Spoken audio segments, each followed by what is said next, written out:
Welcome to the A-Train Show. And now here's your host, the A-Train, Arlington Lane.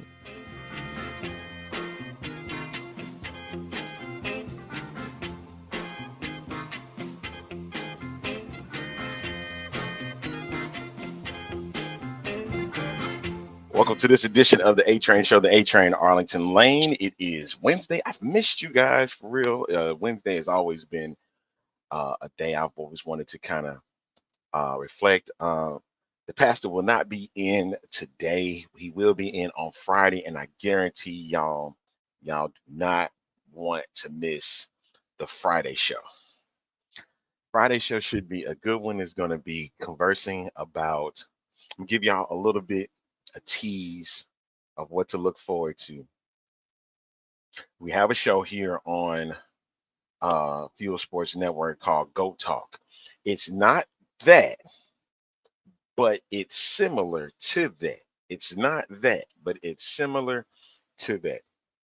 We're gonna sit back and we're gonna try to define what is a superstar and how can you determine GOATs, as in greatest of all time, or if you checked out the Monday show, the greatest of this era or that era, this or that era. How is that a better way to put it? All right, so yeah, that's that.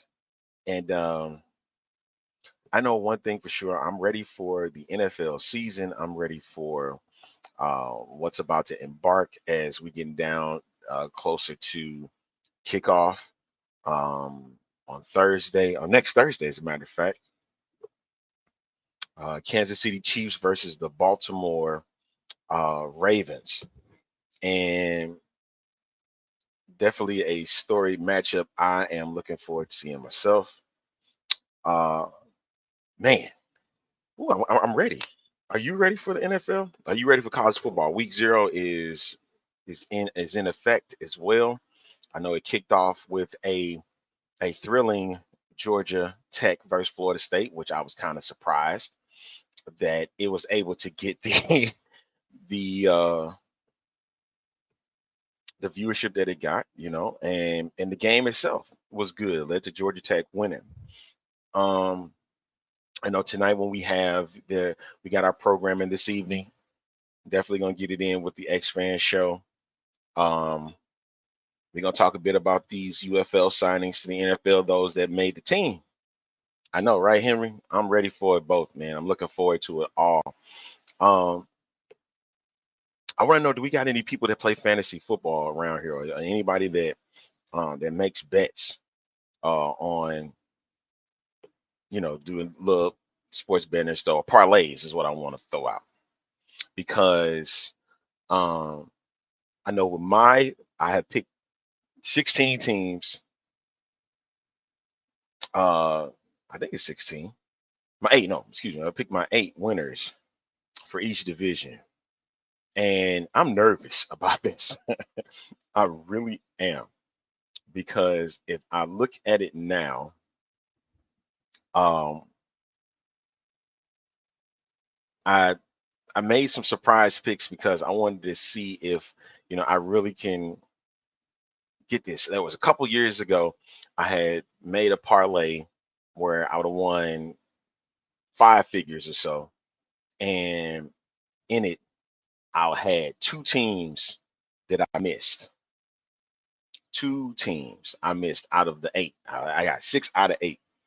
It was the year that the Rams won the Super Bowl against the Bengals.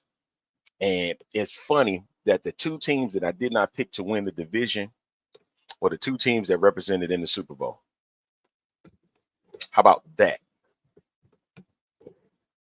That's even mind blowing. I picked the other 6 division winners except the Super Bowl participants. And you know what? I ain't mad about it. But this time I'm going to try to do that this year. And I'll tell you my 8 teams. See, right now, I don't need that. I need the teams themselves. There we go. I chose in the AFC. If we're going to look at it now, I got in the AFC North, I chose Baltimore. In the AFC South, I chose Houston. AFC East, I think I chose Miami. The West, of course, is Kansas City. The NFC West, I chose San Francisco. The South was kind of difficult. It was either between Tampa and Atlanta. I think I chose Tampa. The North, I chose Detroit, and in the NFC East, I chose the Dallas Cowboys. Yes, I understand Philly has a stacked group, but I really believe that this is Dallas' year to win the division. I ain't thinking about them winning the Super Bowl. I already know some Dallas Cowboy fans is not going to be happy with that, but I at least want y'all to win the division, um, and hopefully get you guys a home. You know what? Let's be real. I don't want them to get a home game. If you win the division, you should get. You should be on the road because you've seen how the Dallas Cowboys play at home in the playoffs. They got burned. They got burned by the Green Bay Packers. Burned.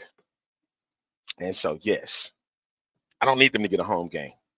I need them to be on the road, let them play more, get an opportunity to do their thing on the road. I think that's just how that's going to have to play out. And of course, Dak is going to, and I think, in my opinion, Dak plays better on the road than he does at home because you're in front of the crowd, man. And it's just like, he forget how to play. You in front of your home fans, they're quiet for you, and you can't make it work. And it's just kind of interesting to me that Dak has had that type of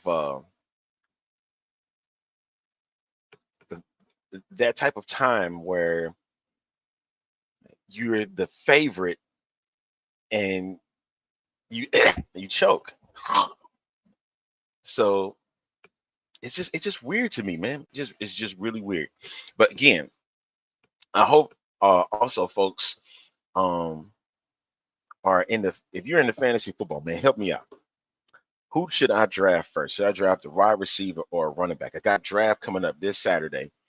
It is a uh it is a cash, like a buy-in. It's a buy-in to get in. If my Cowboys play bad at home in the playoffs, I definitely agree with. Yeah, and I just find it interesting. I'm not a big Cowboy fan myself, but still, I marvel at the fact that um, Cowboys have such a rough time at home, and I'm trying to figure out why is that the case. You are the team to beat.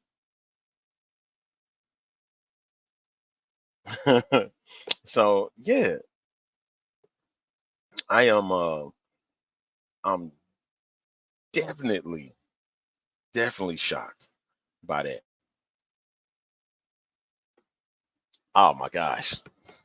And I wish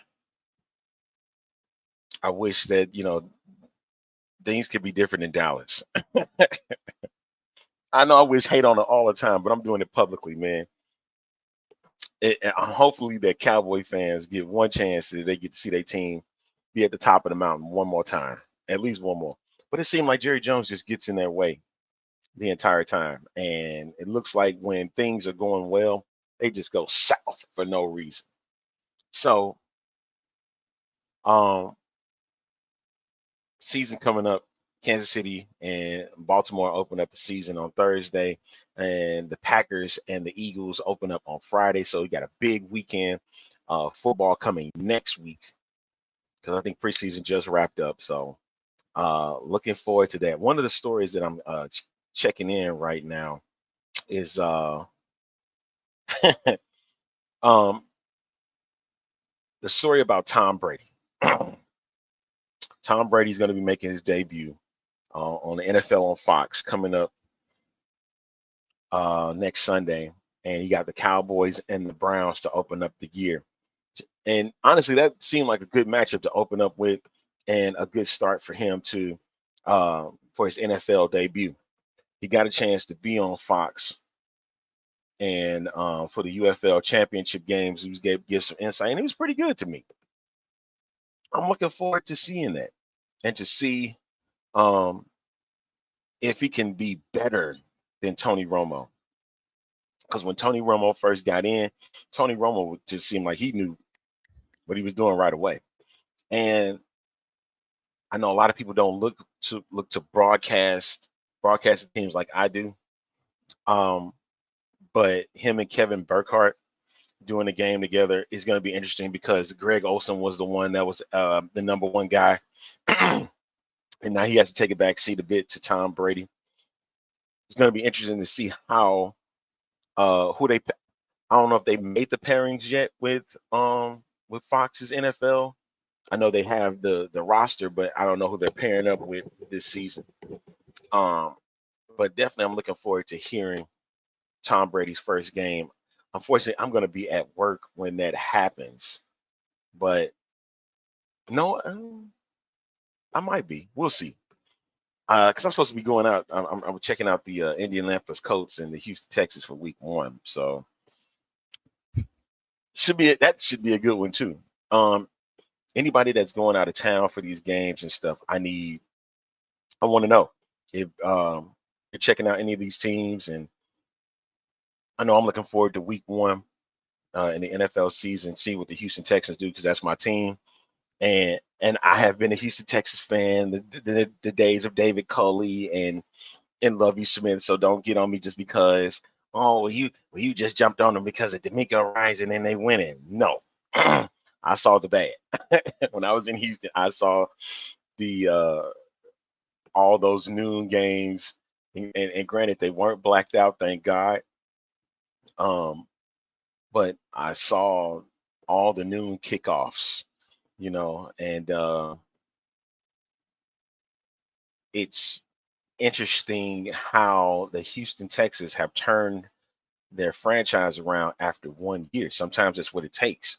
And let me step inside on Houston a little bit, that this particular team, like they literally went out on the offensive end and got the pieces.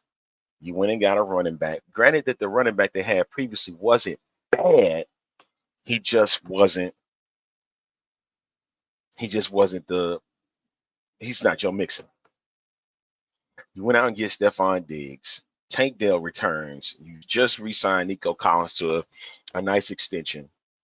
And John Mechie is back in this mix. And then you got Dalton Schultz. If you mean you can't sit there and tell me that this Houston Texans offense, you got to look out for it, especially with C.J. Stroud at quarterback. If you really go back last season and look at that Texans team, there was 3 games where they should have won. Like they would have destroyed the AFC South had they not lost to the Panthers, the Falcons, and the Jets. They didn't lose those 3 games, they would have went 13-4, which would have surpassed my expectations with the Houston Texans, which I had them at 7-10, 8-9. And you win 10 games, you win the division, you get a win in the playoffs against the Cleveland Browns, who, in my opinion, D'Amico Ryans should have been coach of the year to begin with. But there's that. So I think another season of that, I think D'Amico Ryans will definitely be in the picture as long as everybody, of course, as it always is for every season, everybody has to stay healthy. All right. We're going to take a quick time out. We're going to come right back in just 30 seconds. We'll touch a little bit more on the NFL. And I want to kind of touch a little bit back on the game against Chicago and the loss Vegas Sky in the WNBA. So, all right, quick timeout. We'll be back with more of the A-Train Show right here on Fuel Sports Network.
Back on this edition of the A Train Show, the A Train Arlington Lane. Talking a little bit more about the NFL and seeing how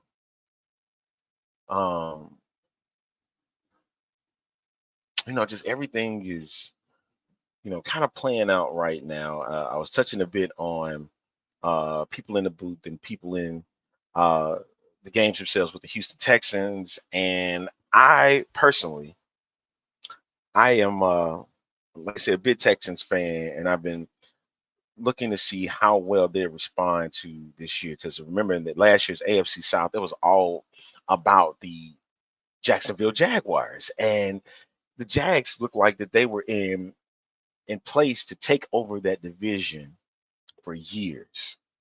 And last season they missed the playoffs, and they were projected to win their division. And now you have instantly become the second best team in the AFC South, in my opinion, because you don't know what the Titans are going to do. You don't know really what the Colts are going to do, even though Anthony Richardson is now back at quarterback. And granted, he was, I think, a game or two with him last season.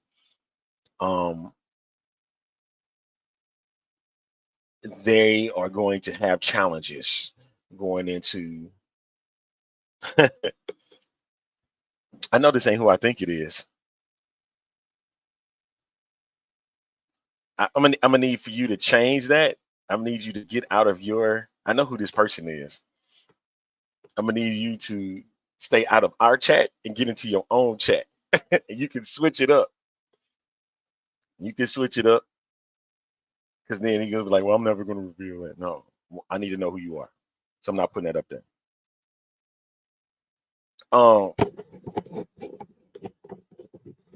I really do believe that the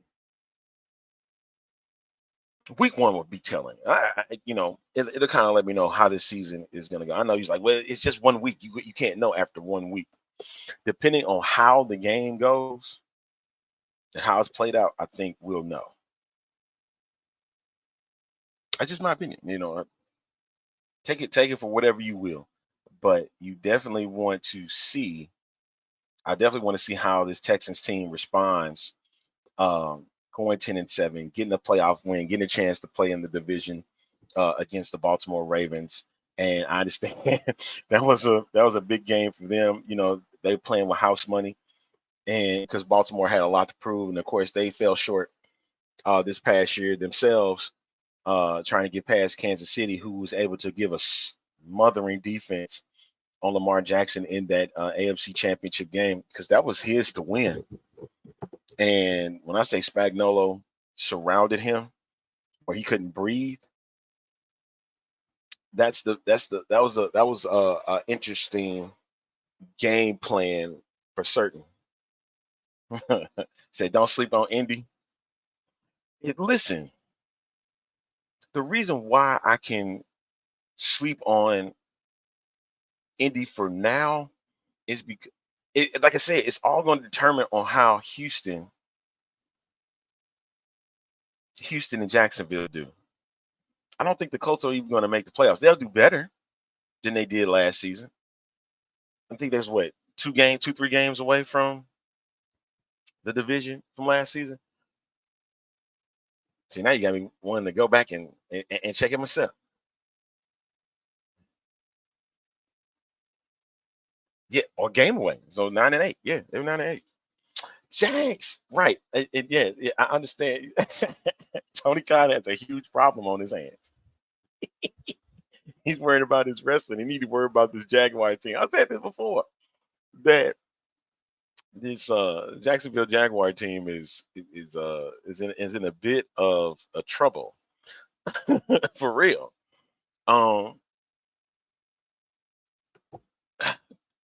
Golly, the reason I want to focus on this AFC South is because it's probably one of the most interesting divisions outside of the AFC North. Because the AFC North, they're gonna fight. Everybody gonna beat each other up. You got the Bengals, you got the Ravens. I know everybody looking against the Browns, but the Browns are going to be somebody to uh that could be a problem, right? And you got the Steelers.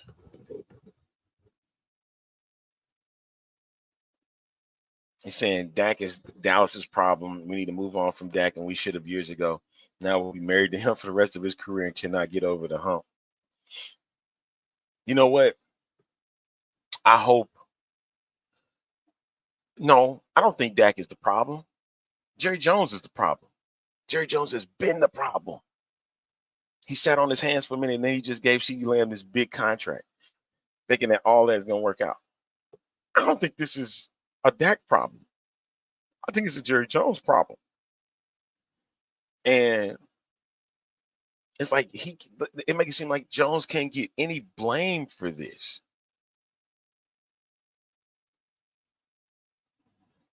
Yeah, they could go 6-11, or it could go 11-6. I don't think Dak's gone next season. If Dak's gone, it's because Jerry Jones finally lost faith in him. But if they win the division this year,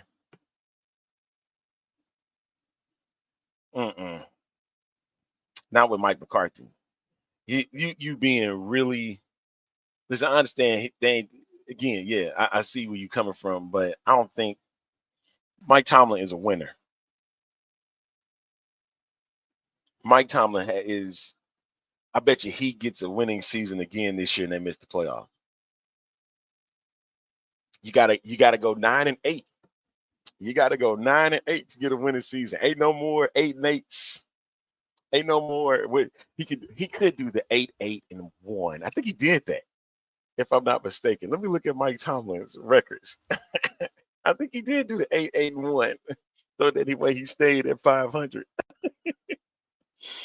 And I'm like, how is that even freaking possible? Okay, he did the 9-7-1, but he's never done the 8-8-1. I'm looking at his coaching record right now. Let's see. Share the screen and boom. All right, that is the record of Mike Tomlin. It's 173, 102, and he's 8-10 in the playoffs. So it's a grand total of up. Some was hit. There we go. So you're looking at a record of 181, 110, and 2 in his career. I might agree with that, because they don't look like they've got any promise, and it look like the Falcons will supersede them, and Carolina will be better than they were before, just getting all the kinks together. I don't think they're going to win the division or anything, but I think Carolina will be way better than they were. But that's the record of Mike Tomlin. And granted, he got the one Super Bowl, but he's never had a record below 500 in his coaching career. That's a record.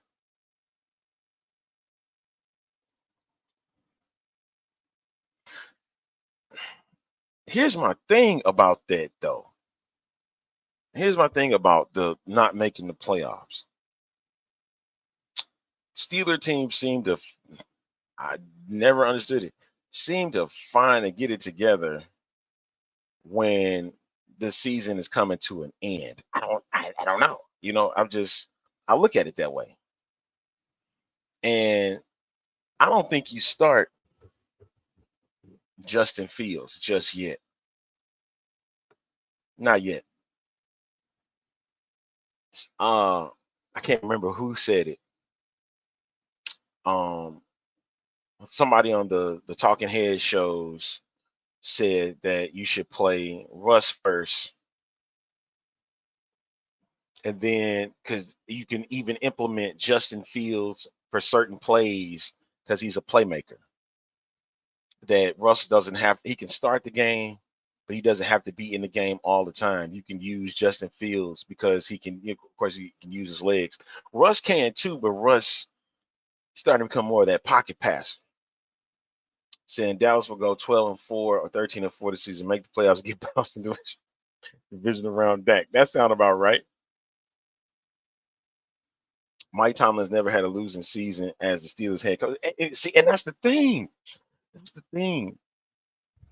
I've heard so much craziness about Mike Tomlin, and he's still making history. It's going into his now 18th year, 17th year.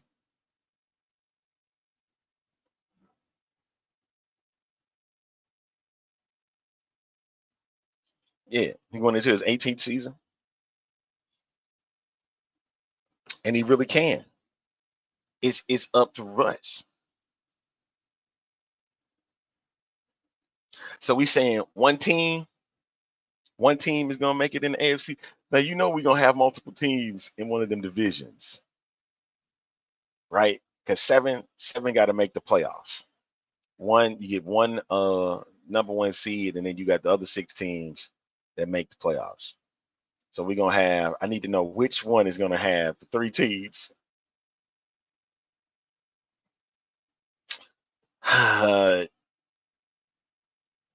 The Browns,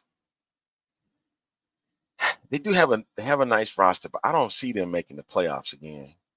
They ain't got Flacco no more.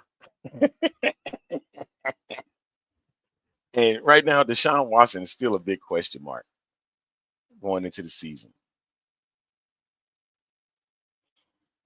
And I understand that Russell Wilson ain't a bum if he's still on the NFL roster, right?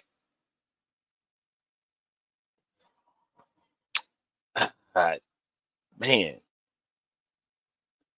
and honestly, we're looking into this week 1 thing. It's hard to put rubber tub. It's hard to put who's gonna other than the Chiefs, who's gonna be the representative for the NFC, because this is still and unfortunately I even have to say it, this is the Chiefs world, and right now we're just living in it. But I think this is going to be a harder road for them this go around. If they win if they win it, their 3rd in a row, I'm gonna say, Chiefs fans, you better enjoy it. You better enjoy it, because as soon as that's done, it ain't happening. It ain't happening. Never again. Not as long as Andy Reid is the coach. Because then I'm telling y'all gonna be one of those fans that's gonna live about the past, guaranteed. And it's gonna be a difficult road for them. And they showed so much resiliency last year. And you just got to, as much as you hate it, you got to respect it. Got to respect the fact that what they were able to do during that year, go on the road 3 different times. Except I know, my bad. They got the win against Miami, cold temperatures. Thanks, Peacock. And then to get back-to-back wins in hostile territories in Buffalo and Baltimore, and to top it off with the win against the 49ers in the Super Bowl once again. You didn't expect that. The Chiefs looked really, really bad, especially after that game on Christmas where they got beat by the Raiders. It was looking really, really bad. Really bad. But they got it. They got it.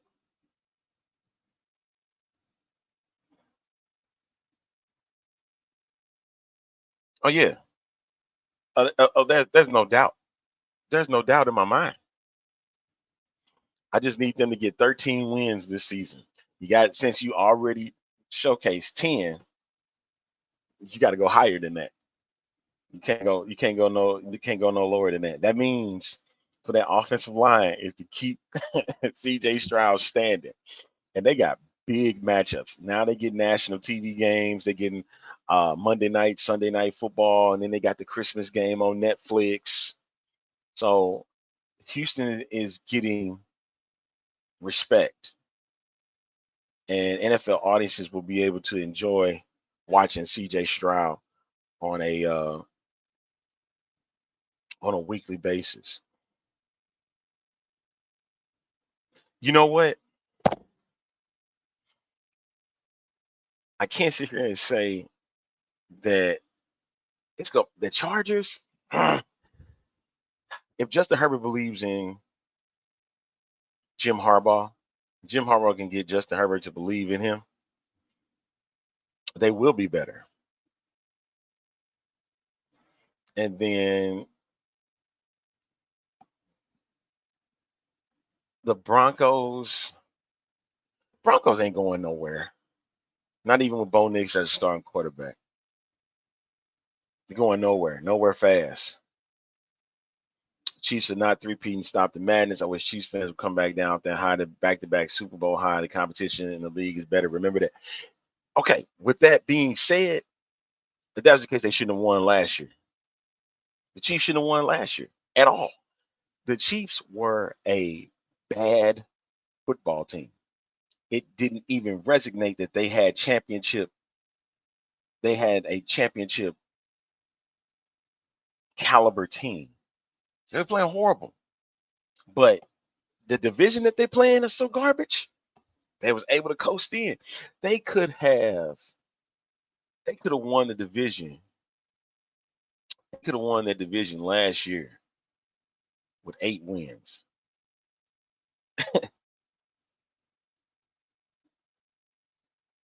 They could have won that division last year. That's how bad that division was. They could have won with 8 wins. But that's how bad, that's how crazy and weird that season was for them. They went 11-6. But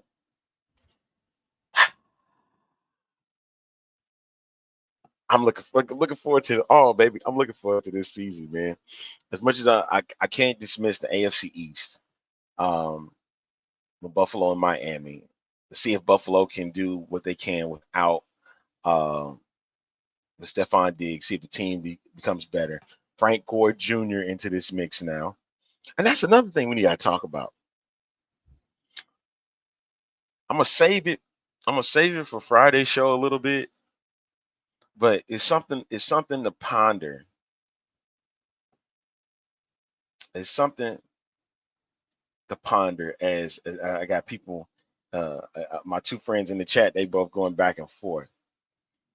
Is Frank Gore a Hall of Famer? And I'm gonna leave it at that.